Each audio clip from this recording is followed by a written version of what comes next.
Rich dad poor dad அந்த book எப்படி உருவாச்சு அப்படின்னா, ரிச் டாட் புவர் டாட்ங்கிற டைட்டிலே பார்த்தீங்கன்னா அதோட தமிழ் அர்த்தம் வந்து பணக்கார தந்தை ஏழை தந்தை. புக்கை எழுதுகிற பேர் ராபர்ட் கியோசாகி. அவர் வந்து இந்த புக்கை ஏன் எழுதுனான்னு தெரிஞ்சுக்கோங்க. அவர் இந்த புவர் டாட் ஏழை தந்தைன்னு வச்சுக்கிறது அவரோட சொந்த அப்பா தான். அந்த சொந்த அப்பா வந்து அவர் வந்து ஃபைனான்ஸ்லாம் புவராக இருப்பார். அந்த ஃபைனான்ஸ் பொறுத்த வரைக்கும் ஏழை பணக்கார ரெண்டே தான், ரிச் புவர் மட்டும்தான். மிடில் கிளாஸ் டெம்னாலஜே இல்லை. ஸோ ஆனால் அவரோட எஜுகேஷன் பார்த்தீங்கன்னா அவர் வந்து பிஹெச்டி முடிச்சிருப்பாரு. பிஹெச்டி முடிச்சனால நல்ல ஒரு வேலை கிடைக்கும். நல்ல வேலை கிடைச்சனால நல்ல சம்பளத்தில் ஜாயின் பண்ணுவார். ஆனால் ஒரு 30-40 இயர்ஸ்க்கு அப்புறம் பசங்களாம் பிறகு பார்க்கும்போது அவர் சாதாரண ஒரு மிடில் கிளாஸாக தான் இருப்பார். இவரை பொறுத்தவரைக்கும் அது ஏழை தான். ஆனால் அந்த ரிச் டேடுங்கிறது ஃப்ரெண்டோட அப்பா. அவர் பார்த்தீங்கன்னா அவரோட எஜுகேஷன் குவாலிட்டிஸ் வந்து 8th ஸ்டாண்டர்ட் ஃபெயிலு.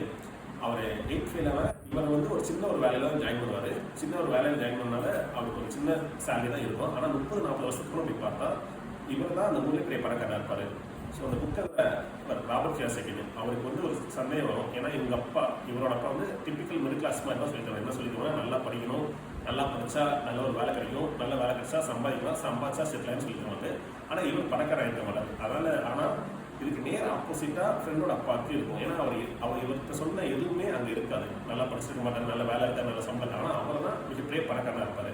அதனால் இவர் நேராக போய் அந்த ரிஸ்டர் பணக்காரருக்கு போய் கேட்பார். என்ன கேட்பாருன்னா, எங்கள் அப்பா இப்படி தான் நல்லா படிக்கணும், நல்லா படித்தா வேலை கிடைக்கும், வேலை கிடைச்சா சம்பாதிக்கலாம், செட்டிலான்னு சொல்லுவார். இப்படிலாம் சொன்னார். இது எல்லாமே எங்கள் அப்பா கிட்ட இருக்குது. ஆனால் எங்கள் அப்பா வந்து ஏன் பணக்காரனால? இதான் அவர்கிட்ட முதல் கேள்வி. ரெண்டாவது கேள்வி, இது எதுவுமே உங்ககிட்ட கிடையாது, நீங்கள் எப்படி அவருடைய பணக்காரனீங்க? மூணாவது, நான் பணக்காரனா என்ன பண்ணணும்? இதுதான் அவர் கேட்பான். அதுக்கு அந்த ரிஸ்டர் பணக்காரன் என்ன சொல்கிறாங்கன்னா, என்கிட்ட வந்து வேலை செய்ய சம்பளம் தர மாட்டேன், ஆனால் எப்படி பணக்காரன் மட்டும் சொல்லி தெரிஞ்சு சொல்லுவார். அதனால இவன் போய் வேலைக்கு போய் சேருவான்.